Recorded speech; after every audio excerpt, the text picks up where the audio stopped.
Hey, Dustin here. One more tip and trick to be able to maintain your coating. I would rather have your car clean more often, not have things like minerals and metals and all the different environmental impacts that can drive into your coating sitting there for a long time. But maybe you don't have running water, the HOA, whatever the scenario is. This is a, mind you, not the end all be all on a dirty vehicle, but you need to get something off your paint, you need to clean it quicker. Eco Wash ready to use.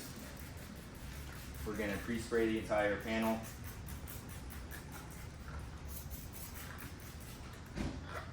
We come through with our rinseless sponge. So then we are pre-spraying the vehicle for a little lubrication. We put our sponge on there, we're not pushing hard.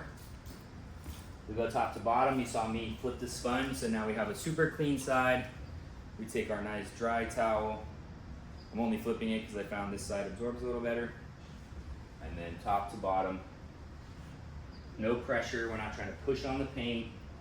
I'll flip my towel, kind of fine tune. And then this other side's a little bit different, pile, microfiber style. We flip that for a nice streak-free shine. And we did a very quick wash. Doesn't have to be complicated, doesn't have to be a 4-hour detail, but this is a way we can wash our car quickly and save those longer detail days for a day we have more time.